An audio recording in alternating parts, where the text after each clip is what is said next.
I was lucky enough to be selected for a Nintendo Switch 2 experience event this past weekend, getting hands-on time with the Switch 2 console and many of its upcoming games. This whole thing really was a dream come true, being able to experience a new Nintendo console before launch. So I just want to say I'm really grateful for this opportunity. For someone like me who gets overly excited about everything Nintendo, being at an event like this was pretty overwhelming. I did my best to enjoy the moment and still try to get some video footage. But between sensory overload of all the unreleased Nintendo games around me and only having two hands due to traveling solo, I apologize if the footage isn't the greatest and if there are a lot of repeated clips throughout the video. That being said, I'm overflowing with thoughts and feelings coming away from the Switch 2 experience. What's great about going to a hands-on event like this is it can go so far as to even change your opinion about certain things. And I definitely walked out of there with some big surprise takeaways. After trying out so many Switch 2 games, certain ones have surprisingly shot up the ranks in my most anticipated. That's definitely something I didn't expect, and I'll talk about that later on in the video. The first part of the event was the hardware showing. So as soon as they let my group into the door, we got to walk around a room that had the Switch 2 console on display in a glass case. The console itself, the box, and many of the peripherals were displayed inside. After that, we were given a chance to freely hold the console. Being so used to the original Switch at this point, the larger screen size was the first thing that really stood out. The entire device feels really sturdy too. The original Switch has some wobble to it at the Joy-Con connecting rails, but with the Switch 2's magnetic Joy-Con 2, I didn't notice any of that wobble. Once the magnets lock in, it's super stable and the device feels solid. Clicking the triggers on the back to snap the Joy-Con 2 off and magnetically connecting them on back again was super satisfying. Even the large U-shaped kickstand on the main console is extremely durable. The flimsy kickstand flap was the first thing that broke on my own launch day Switch. So the Nintendo rep I was chatting with had a good laugh when I was trying to pull this one out carefully to avoid snapping it. Something I definitely didn't have to worry about with Switch 2. And while we're on the topic of hardware, I want to talk about the Nintendo Switch 2 Pro Controller, which I used in gameplay a little bit later on. I will say that to my surprise, even though images of the Switch 2 Pro Controller look very similar to the Switch 1 Pro Controller, I was shocked when I first held the Switch 2 one in my hands. The finish on the controller is different and it just feels unique in your hands. The face buttons are much bigger. I didn't expect so much different, and it's certainly an improved version of an already great controller. You can even feel the increased quality in the control sticks. The same goes for the sticks on the new Joy-Con 2. But what's funny is that despite their larger size, playing with Joy-Con 2 felt strangely similar to playing with the original Joy-Con. If you asked me before the event which would feel more different, the Switch 2 Pro Controller or the Joy-Con 2, I would have said the Joy-Con 2, due to the more stark changes. But after getting hands-on, it was honestly the Pro Controller that felt more different and improved to me, which is a takeaway I really found interesting. Following hands-on with the hardware, we were then led into the first gameplay section of the event, where we got to play Mario Kart World for the first time. First, we were paired up with partners to play a versus race head-to-head. Being so used to Mario Kart 8 Deluxe at this point, it was definitely an adjustment at first. Drifting feels a bit different, I wasn't able to get boost as quickly as I can in 8 Deluxe, and it did feel a bit slower paced, at least in this demo. We theorized if maybe we were playing on something like 50cc for this version, which could be why it felt a bit slower comparatively. Even still,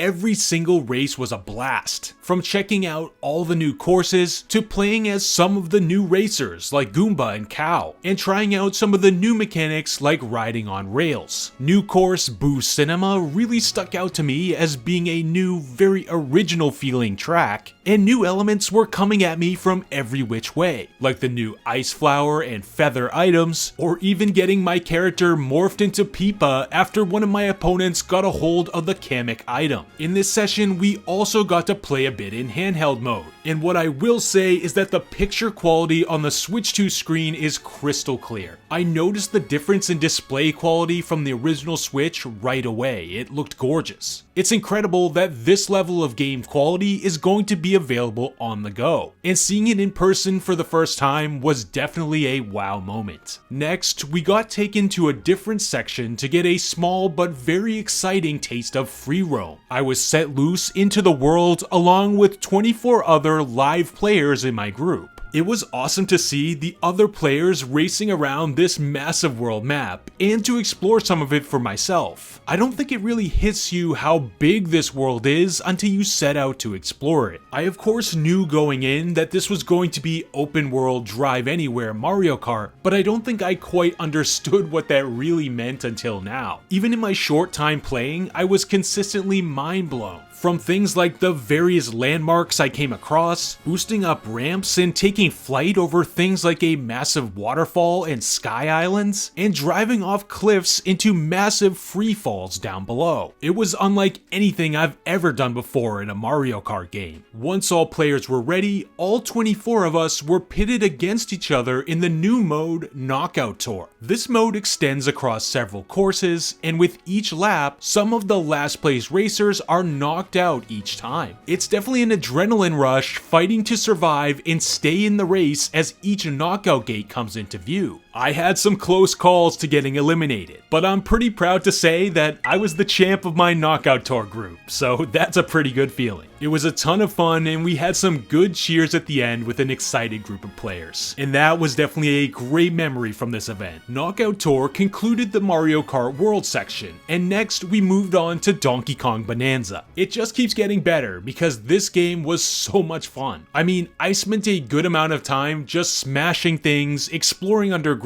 and seeing how it felt to pick up and throw certain stones and other materials. The amount of freedom to explore and find hidden secrets was crazy in this demo. Once I picked up the controls and broke out into the lagoon layer, I was on a mission to explore as much as possible and find as many Bonandium gems as I could. I had far too little time to play this game, but the time that I did have, I really enjoyed. I made sure to pay a visit to Cranky Kong atop this green pipe structure, and playing with the boom rock and carving out cliff sides one explosion at a time felt great. There's so much going on screen pretty much at all times due to this game's world and terrain being entirely destructible. It's extremely impressive. I can already feel the hours melting away with how much there is to do and find in Donkey Kong Bonanza, and this was just one little section of one little level. I'm sure that we haven't even seen the half of it yet. There are locations we surely haven't seen. We might not have even seen DK's full moveset, as I feel like Odd Rock might have more to offer in terms of new abilities for DK. I was already very excited, but now I'm unbelievably hyped, and I could have played this demo literally all day. After Donkey Kong Bonanza, my group was let loose into the free play area. Here we had free reign to play any of the Switch 2 games I'm showing on screen here. We were all given something called a gameplay passport, which had to be marked off at each station we visited. So with the exception of some free games that wouldn't count for a mark on your passport, you could only select 6 to play. The ones I chose, those were Metroid Prime 4 Beyond Nintendo Switch 2 Edition, Dragon Drive, Super Mario Party Jamboree Nintendo Switch 2 Edition plus Jamboree TV, Nintendo GameCube Nintendo Classics, Kirby and the Forgotten Land Nintendo Switch 2 Edition plus Starcross World, and Hades 2. I also played the Legend of Zelda Tears of the Kingdom Nintendo Switch 2 Edition and Nintendo Switch 2 Welcome Tour, both of which didn't count on your gameplay passport. As soon as I got into free play, I made a beeline to Metroid Prime 4 Beyond Nintendo Switch 2 Edition, a game I've been eagerly awaiting for over a decade that I couldn't believe I was in the same room with. And plus, it was one that would best show off the new mouse mode control scheme of the Joy-Con 2. First impressions is that visually the game looks incredible. If this wasn't a timed demo, I would have taken my sweet time walking around these areas and scanning as much as I possibly could with the scan visor. I still did my fair share of this though. Exploring and scanning was super enjoyable, and this demo is really lore rich. For those wanting to know the lore of Prime 4 and the directions it could possibly really go, I'd wager to say that there's a lot you could glean from just this demo, the dialogue, the scenario, and of course the description from all of the scans. I will say that the mouse mode control scheme definitely took some getting used to. For me at least, it wasn't pick up and it was immediately intuitive. It's not like it was hard to use, but I think I was maybe fighting with some of my Wii pointer control muscle memory, as this is definitely how I prefer to play all 3 previous Metroid Prime games. There are definitely some movement habits I have that maybe didn't translate as well to the new control scheme. But toward the end of the demo, I got used to things, and really ended up appreciating the precision it offered. By the time I got to the boss fight at the very end, I was pretty comfortable using mouse controls. I really didn't play much. They only gave us a few minutes in what I think is the opening section of the game, but from what I can tell, at least from this section, is that it still doesn't feel quite as isolating as Prime 1 did, where you're dropped off solo as Samus, needing to figure things out and fight for yourself. Don't get me wrong, there is still some of that feel in this section, but there is still some of that generic Federation Trooper dialogue that you get in Prime 3. You'll know what I mean if you kind of compare the vibes of Prime 1 with the latest game, Corruption. There's much more dialogue and direct storyline, and from what I played here, it seems like Prime 4 will be going in a similar direction. But that could change, as this might just be the intro setting things up, and as we get deeper into the different areas of Vuros, we might get more of that isolated vibe that we get in Prime 1. And going back to that boss fight, I'll just say that this was a brilliant tutorial boss, putting the Parasite Queen or anything else in the series to shame. Admittedly, it was a little more complex, as the core concept was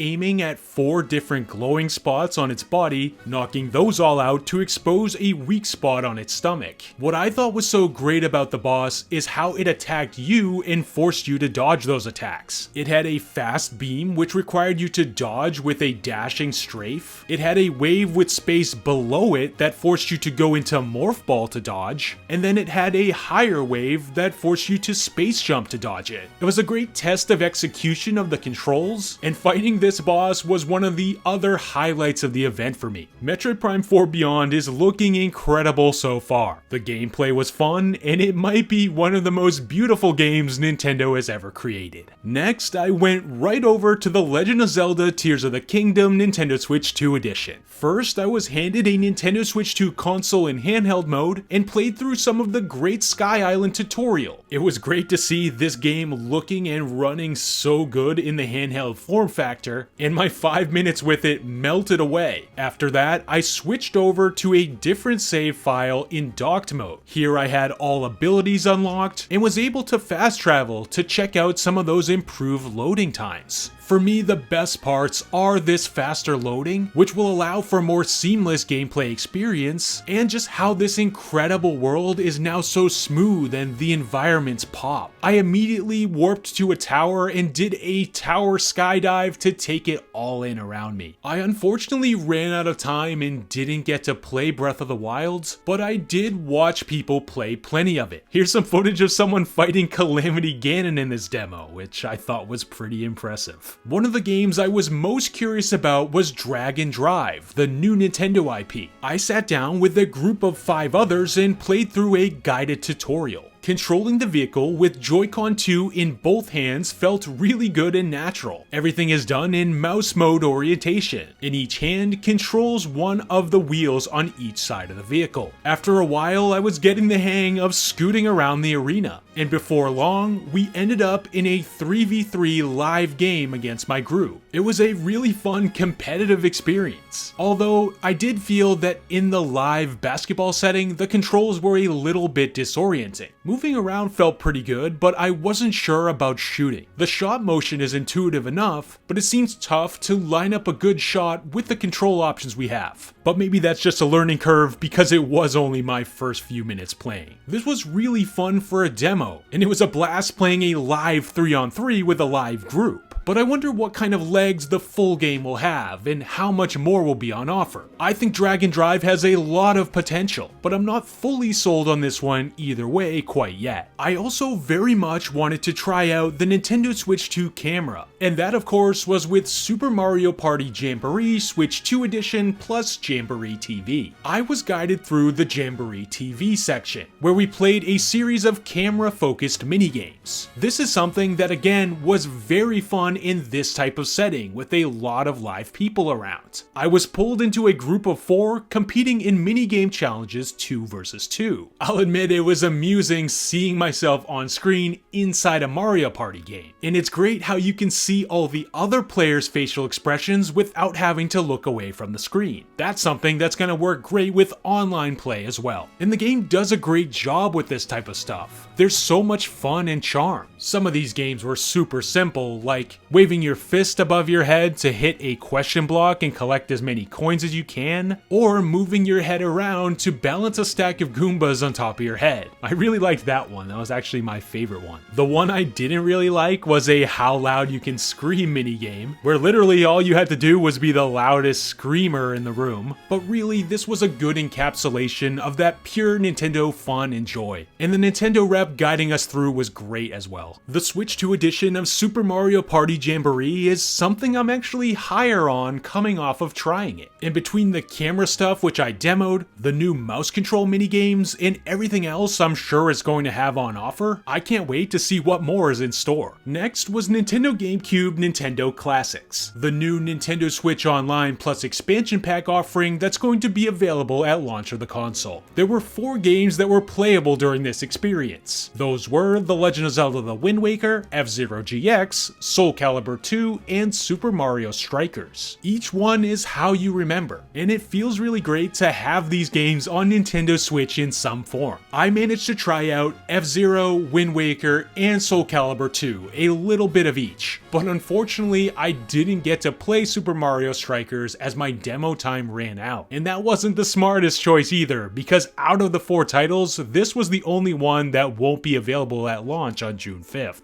Luckily, I've played all these games before, and I felt right at home using the special new GameCube Switch controller. As someone who played competitive Melee for many years and knows a thing or two about GameCube controllers, this thing is spot on to the original. Well, until you get to the top of the controller where all the new modern Switch buttons are placed. But in terms of the build of the controller, there's no dip in quality here. It's going to be a great, nostalgic, and probably my preferred way to play classic GameCube titles. I definitely plan to purchase one of these, especially as the GameCube library grows and grows on Nintendo Switch 2. Next for me was Kirby and the Forgotten Land Nintendo Switch 2 Edition plus Star-Crossed World. It took a little while for me to get to this one, because this was one of the most consistently crowded stations with the biggest lines of the day. I mean, this is a great game, but I have to say that was a little bit surprising. But after playing it, I can definitely see why. We played through a Star-Crossed World remix of a full level, and this gameplay demo might have been the best and most full feeling one of the entire day. Just like the boss in the Metroid Prime 4 demo, this level we played through was brilliantly designed, and the various ways it made me explore what the new Spring Mouthful mode could do was another wow moment for me. I completed the level, and as another plus, the Nintendo rep said I got the highest score of the day and encouraged me to take a picture of the result screen, so here it is. I love this game. It's one of my top Nintendo Switch games, and I'm thrilled to be able to get to play through it again with improved visuals and brand new story content. I'm intrigued at what these new starry characters are, the whole ordeal around the Star-Crossed World, and everything else the Switch 2 edition is going to have to offer later this summer. One of my final stops for the day was at Nintendo Switch 2 Welcome Tour. Admittedly, this was on the lower end of priority due to this essentially being a tech demo game, but this is the type of game that demos really great at an event like this, one that's showing off the new console and all it can do. And I'm walking away feeling like Welcome Tour is actually a really cool experience with a lot packed into it. As with all of these demos, I only had a short time to play and a ton to see, but some of the tech demos I did experience were extremely cool. There was one that demonstrated the HD Rumble 2 in the Joy-Con 2 by letting us simulate shaking maracas with various types of balls inside.